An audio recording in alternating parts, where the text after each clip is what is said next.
doing it in a gradual way, and we are giving also vitamins for the same, also the pig na hiyo chakula tunapatia. Because the reason, and I know this video is going to be posted out there, the reason why you do gradual changes is that birds and generally animals, they don't like sudden change.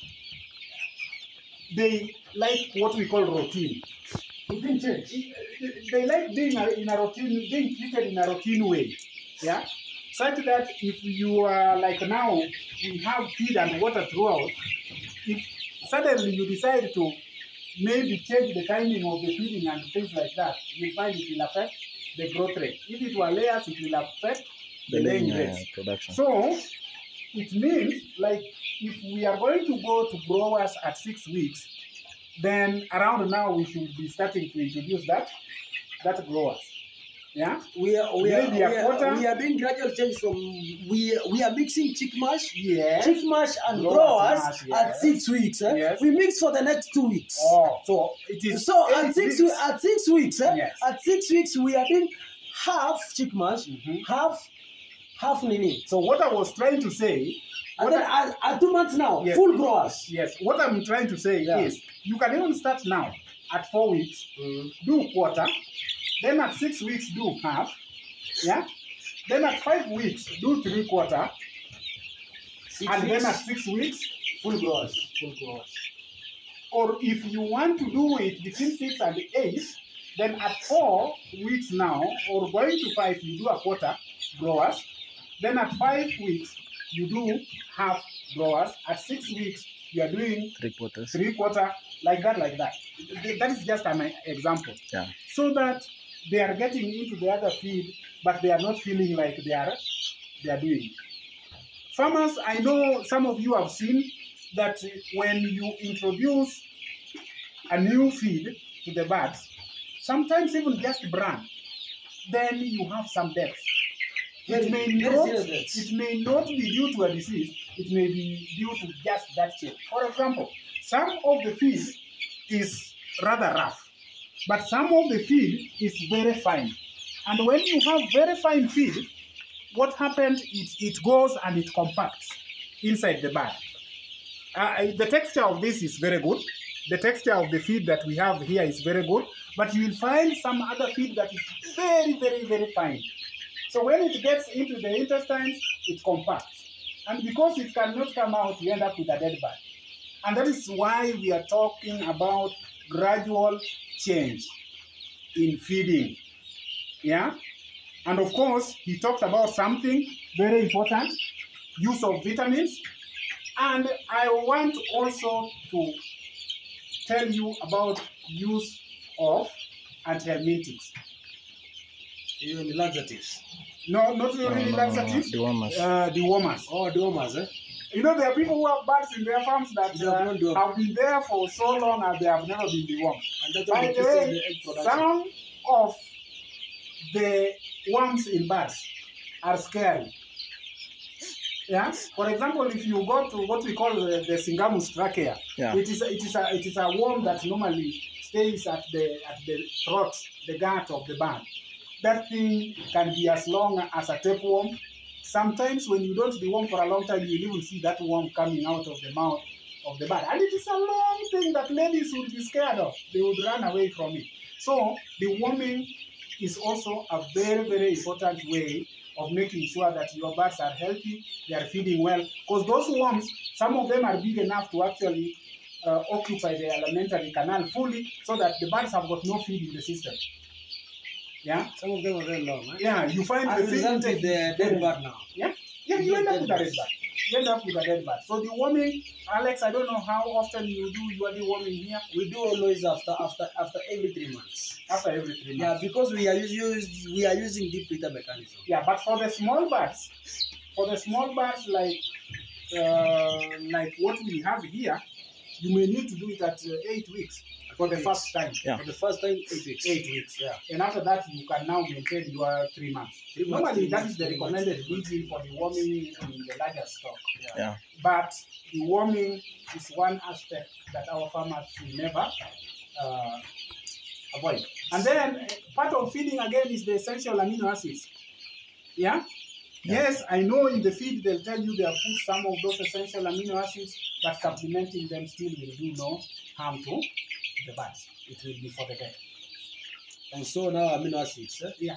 I'm going to ask you some few questions. Camera person, tangulia wakulima pia wasome. Tangulia mbele, utuchukue. So now in this farm of mine, because we are developing a very big farm. Unaweza kuja angalia hapa venye tumefanya hii preparation. Hapa ni kwa CCTV. So now in this CCTV room, Undoni short one. No, it's fine. Yeah.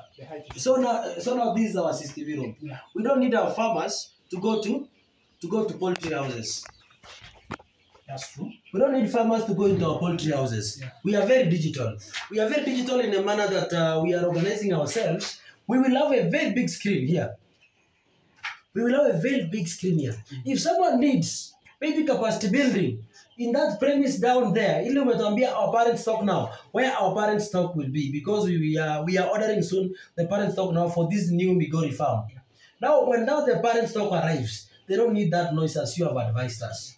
So that means that when now the houses now will be down there, because the plot is so big, over 21 acres.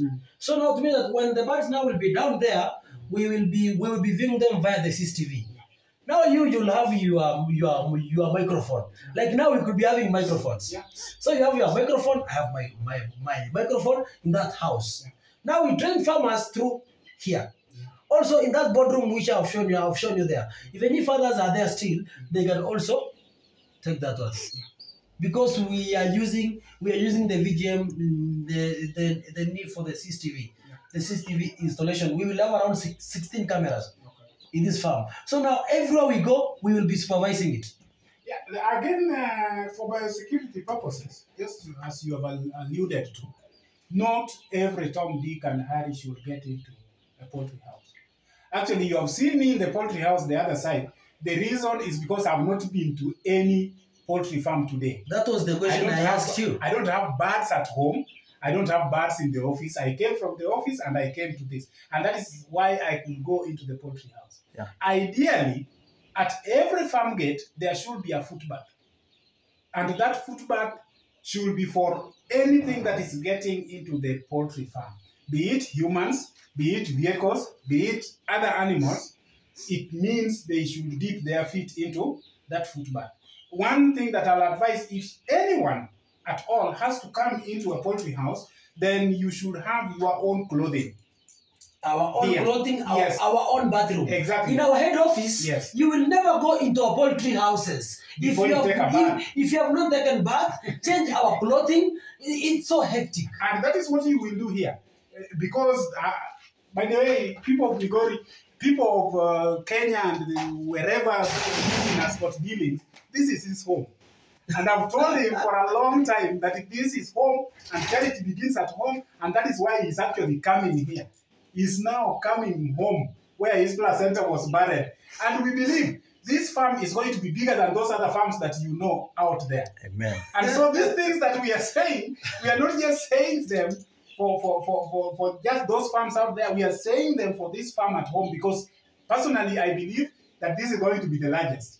So all those biosecurity measures that we're talking about have to be taken also care. The big challenge at home here is the only farm that has got around 21 acres. And exactly. The other ones, yes. It's just quarters. And another goodness for that is that whether we like it or not, this is going to be a learning farm.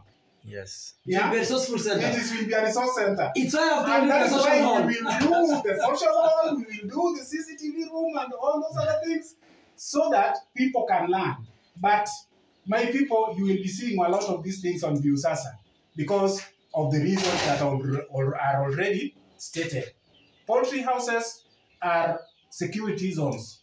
Not everybody should expect to be going to the poultry houses. But with the large screens that we are talking about, then it means whatever activity is taking place, whatever you will have come to learn, will still be learned.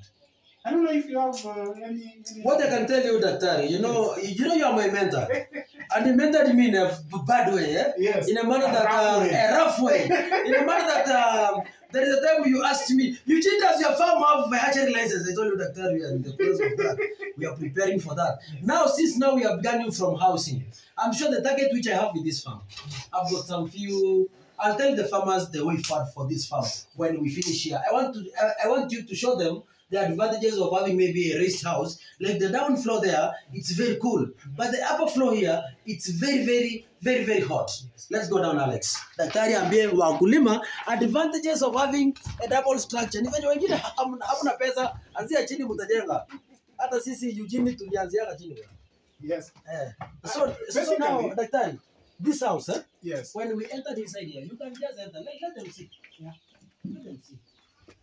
Even wakulima wa Migori County wanafunza. Si mlikuwa mnasema kwa proposals, in the proposals we are writing for the NARI. Yeah. We were saying that we need to put up more resource poultry centers where farmers can learn. Exactly. And I'm sure I'm trying my level best without being financed by anyone, but working hard in a manner to put things across, whereby we will have a very resourceful center here.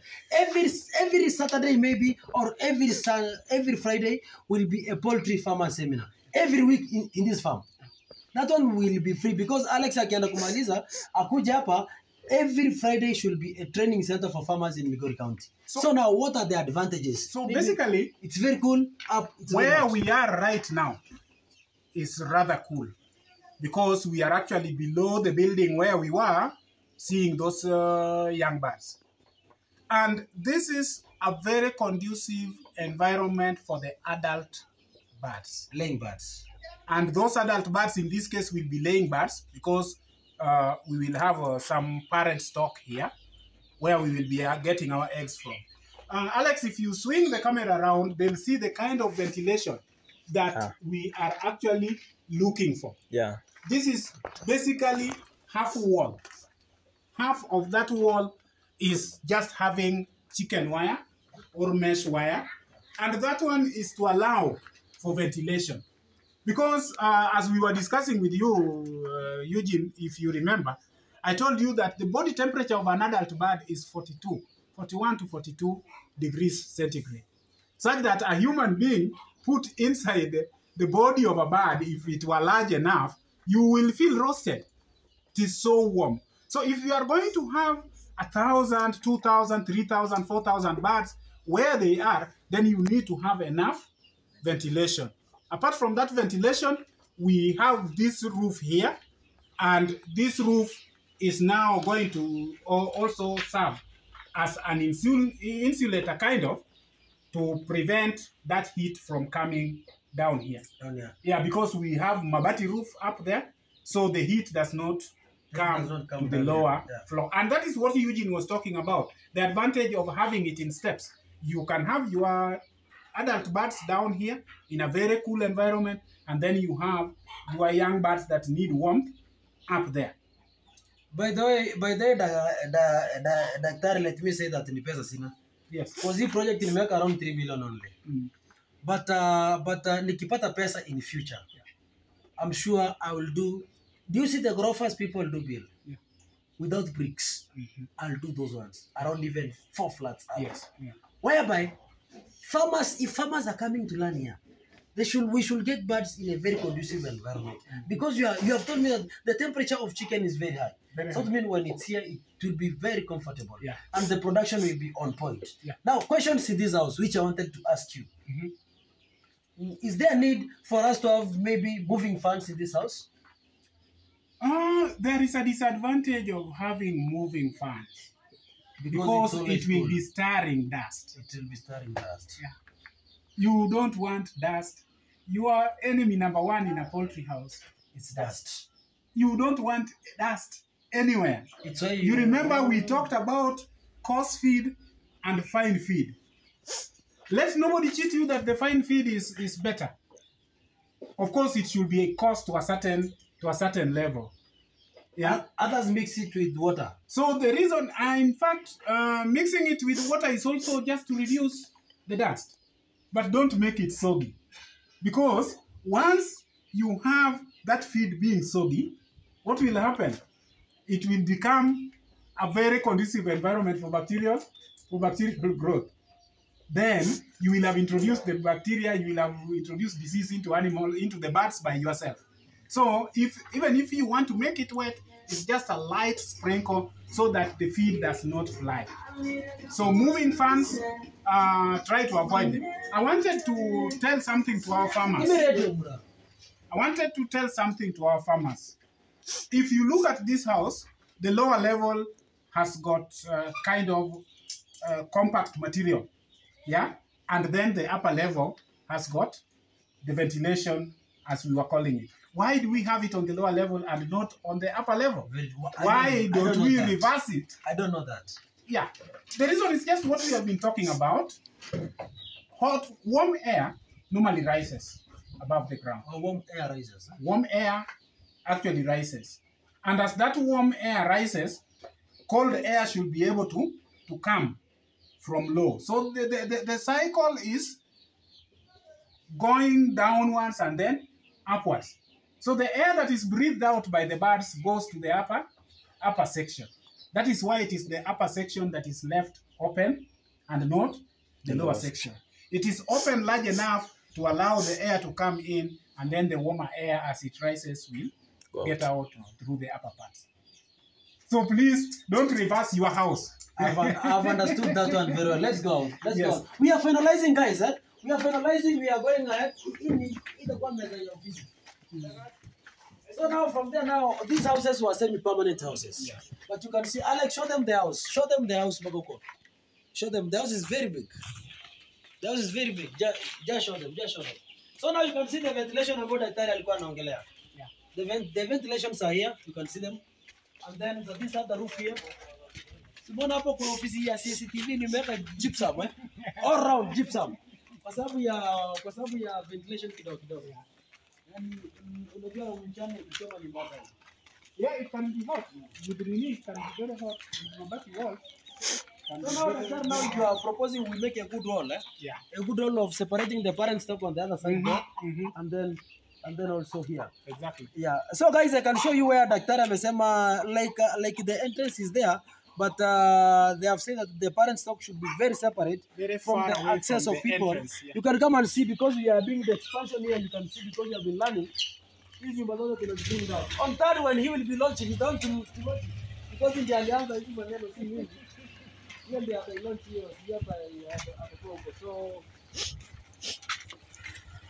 So now you can see now, guys. You can see now this side. This side, it's on the back end of the farm. You can see the other poultry house is very far placed from here. But now here hapa ni mbali sana. So and then there, Alex, you can show them there. There is the entrance. So in that entrance, where do we put the footbath? At that side, I'm happy. At the very entrance. At the very entrance. So hapo kwa gate, because ile gate ni ya kuvuruta inakuja. So now hapo kwa gate kutakuwa na hiyo entrance. Yeah. So now another question. How about if I raise this wall here? After I have raised this wall, there's a poultry house from that wall ni led on a slant way. Ama itakuwa mbaya kwa nini kwa maybe these big birds. A slant roof.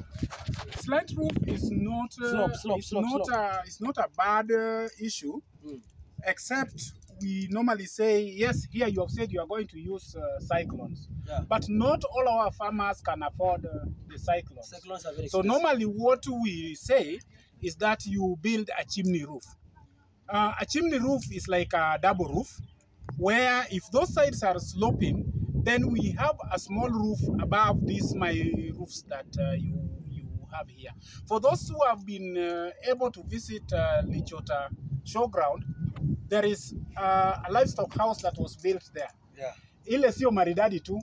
Ukiangalia ni kama iko na paa mbili. Kuna paa ndogo hapo juu, alafu kuna paa kubwa sasa ile ya chini. That is just to allow for ventilation. By the way, friends, the one I'll do here, yes, I'll do that big chimney. Yes, and friends, what you should never forget is that poultry dropping is both the solid dropping and what you know as urine. It is a question that I like posing to people. That's urine. Where is the urine of poultry? Urine in chicken? Yes. Okay, go ahead. Go ahead. I normally ask people, have you ever seen the poultry urine? I know those scientists know that the poultry urine is actually part of the feces. If you remember, the poultry have got just one opening. The cloaca is both the urinary, the external part of the urinary tract and the digestive tract. Okay? So that white part of the poultry feces is actually uric acid. So the birds, you release their urine in a solid form. Why am I bringing all this? That part normally releases a lot of ammonia. Yeah? Sure. And nitrogenous wastes. And the reason we are encouraging you to either use cyclones or do the double roof is so that this nitrogenous waste, which will come out in gaseous form, can escape. I know many of you farmers have wondered, why is it that poultry houses and other livestock houses, normally the mabati, inaoza haraka? Have you ever wondered why? Ni ukweli. Inaoza haraka sababu leo unanifundisha na mimi pia nafunza sababu ya hiyo gases. Oh. Because of those gases are acidic. So they actually get to the mabati and corrode the mabati. And that is why we encourage you to have that double roof. You have that large roof, then the small one that looks like a chimney up there to allow space for the gases to escape. Of course, apart from being also ventilation. So I think that is the bit we were talking about when you will be doing the structure here. But as we have learned inside there, a double-decked house is very good. You can have the older birds on the lower part and the younger birds that need the warmth on the upper part. Remember, we are in the tropics. We are not in the temperatures. Our temperatures here are... Let's save time, guys. We are concluding. So now, sir, how many foot baths should we be having? The other one, hapo ya kuingia kwa gate kwa hapo, very big one, right? Yeah. Maji mwago ndani mingi sana. Yes. So everyone who is passing here should pass by there. And at every poultry house door, there must be a footbath. Every poultry house door, there must be a footbath. Yes, you have dipped your foot at the gate there, but you will still walk here. You walk here, and as you walk here, there will be because there will be a gate. Yes, which will so we can also have another footbath here. Yeah, but at every poultry house door, there should be a footbath. It not necessarily having a lot of water. Normally we use gunny bags. Yeah. Yeah. You take a sisal gunny bag and you dip it. You have just a little water or a sponge. Or a sponge. Yes. And that should be able to take care of your biosecurity. Let's finalize, guys. Now we are heading to the CEO's office. Now these houses are bringing them down. You see, through your inspiration, through your support, guys, you see we are very fast. We have done the branding already. Eugene Poultry Farm, beautiful. We got brand. That's beautiful. And what I expect is I'm going to put the branch here. I'm going to put the branch here. No, that is fine. That is fine. Or we go headquarters. I expect a signboard at the... A signboard will be there. Yes. Very serious signboard. Yes, yeah. Exactly. So that people don't get lost when they are coming here. Yeah, true, so true. Also, it will be on a Google map. Yes, it will be on a Google map. Yes. Whereby if someone will search for it, actually at Ipata, Eugene Poultry Farm Limited, Migori, itafuta hii branch. Because I mean, it will be the big. The vet has proposed that this farm should be the leading. I'm sure now, if it will be the leading, the Kisi farm, the Nairobi farm, I'm sure now, Migori County, we are coming very fast. And guys, I wish you were here. As I stand here, I'm smelling some very nice cooking somewhere. Cooking! The chicken! Eugene! You know, to me, I told you this way, when you're coming to my farm, yeah. This is a new farm we are developing. Yes. The mature birds are in Kisa and in Nairobi. Mm-hmm. But I told my vet that make sure, Vet Alex, ulete daktari broiler chicken meat, raised by us. That is beautiful. So now this office here, this one, where Basil put up, this one will be our office. Okay. This one will be our office. This belongs to Melaka because I have a product preparation. Okay. Because we are beginning, guys, we are beginning with 5,000 birds. Yeah. On that, when we will be launching this project, when we will be launching this project on that, the way I told you earlier, we will be able now. We will be able now to stock 5,000 watts. So now this is amongst our preparation. Here already the changeover switch is here. Okay. And the backup generator is there. Okay. So when there is no power, we will be switching from this one to the generator section. Right. The generator has got a lot of powers. So it will pump half an hour. So guys, the office of the CEO. I'm trying to make this house, my friend. Hapa ni mafundi bado wanaendelea venye umeona huko nje. So hapa ndani ni office of the CEO. I'm sure camera person you can show them. Acha niwaonyeshe alafu turudi kwa camera. So this is the office of the CEO. Still the preparations are ongoing. I'm sure the office of the CEO kutakuwa na kitchen hapo. Pia atakuwa pia na master bedroom hapa. Akijisikia kulala anaweza lala. Si lazima eti aikaa ofisi anakaa hivyo. Yeah, so now daktari. Si tuseme tuko so grateful. You are welcome. And I know from the short video that we have done, our farmers will also be able to learn. And as we have already talked with Eugene, I've told him this is going to be a learning center, a resource center for our farmers. But remember, biosecurity measures may not allow us to let you go into the poultry house. But as already agreed, there will be ways of showing you exactly what is happening. Otherwise, I think we have had a good time.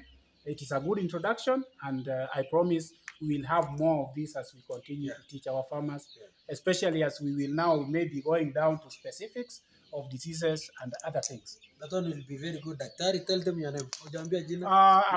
I'm Dr. Eric Were. Dr. Eric Were is a vet surgeon, and I'm actually the one in charge of veterinary services in Migori County. Thank you very much. So, Daktari, I had one request. I will request you via this camera. I'm sure you have come here. Actually, this site was unproductive. Yeah. I've begun this site because of maybe your motivational. I was not believing in making it in this farm, but now you see now, if you see a man taking his money and investing it somewhere, that is to mean that now we are ready to work. Yeah. And now if you can be able to support us, the people of Migori County, the way now we are beginning this farm. Inside there was a certificate of incorporation. Yeah. We are a company. So now what is important here now, what I was requesting you, because I've got a very big large of land here, around 21 acres, nata ile ingine imeenda mpaka kwa maji ndani. Mambo na maji, I cannot drill a borehole in this farm. Because maji ni mingi sana hapo chini. Yeah. So now by the end of the day, we were planning at least now if you can be able to help us attain a hatchery license for this branch. Yeah. Also, apart from that one, attain a slaughter slab whereby farmers of Kuria West and Kuria East, we can be slaughtering our chicken here and brand it and sell it to our people in the supermarkets. Yeah. And then also apart from that one also, you help us be able to get the license of halal. The halal one, we do have it. So also now for this branch also, it will need its own. Because you told me that Eugene Poultry should be rebranded in Migori. So now we are soon moving there. But now, sir, if you are able to help us that way, we will be so grateful. And then also on third, those things Daktari amesema as a footbath, although we are ongoing with construction, more money is required for us to attain all these things we are saying, but we are believing on that as we are beginning the project. Because the birds already, they are in the incubator. The eggs are there. So on that, the birds will be coming inside here. 5,000 birds. After 1 month, we will be at 10,000. And then, Daktari, I'm assuring you, Mimi Eugene, I know myself. The way I'm networking, the way I'm running. The Kisi farm is going to merge with the Migori one. Kisi farm, I'm closing the Kisi branch. I'm bringing the Kisi now to Eugene Poultry Farm Limited in Migori. I'm sure Migori, we are doing great. Because this section of land, it's very, very big. So the Kisi will merge with the Migori one, and then now we will be having Migori, and then the Nairobi, and then Mombasa. I'm sure from there, sir, hizo ndizo request ningekupatia. Alafu here on third, when you'll be coming here, kindly, sir, spare your time that day. Let be an official day that you are coming to launch the work you began. You are the one who began this work. Wewe na Mr. Nyanga, Charles Ogechi Nyanga, na wewe Jare, na wewe Mr. Dr. Eric Were. Yeah. You two people are the one who began this. You are the one who have empowered me. You are the one who have taken me to seminars. Yeah. So we are practicing what you have been telling us. Then now kindly on third, make sure, if you are possible, at a CEC or agriculture, Mr. Vincent Ogongo, you can come here and then you launch for us the project We will move on. Well. We will help you launch, Yeah. and whenever you require our assistance in any way, we will be as able to assist you. Like I think I told you earlier that I'm actually the representative of the Director of Veterinary Services here. So if there is any work that we need to do in collaboration and maybe get into contact with the DVS office in Nairobi, there shouldn't be a problem. We should be able to help where we can. For the launch, we should be available because as you rightly say, I like initiating things. I have a lot of knowledge, most of which may just be lying there. And if we have a place where we can make use of it for the benefit of the animals, which are our first employers, and the benefit of the farmers for their economics, then why not? I think that is the best way to go. If we are invited for the launch, like we have been invited, we will always be available. And whenever we are needed, we should be available for this farm. Bwana Nyaanga, I'm here today. One notion has been going round, and it was because we didn't have a Eugene poultry farm in Migori. Now here we are. And we are going to put all efforts to make sure that we succeed. Thank you, sir.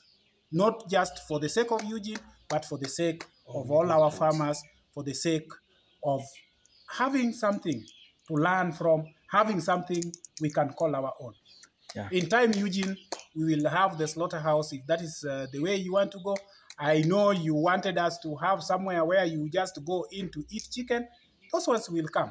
Let us start with the farm. We are beginning with the farm, lakini hapo ngambo kidogo wale watu mnapita Isibania Migori Highway, yes, kutakuwa na something like KFC there. Hapo penye amenikumbusha, unajua nimefurahia sana. So kutakuwa na bakery services hapo na kutakuwa na chicken grill hapo. Thank you sir.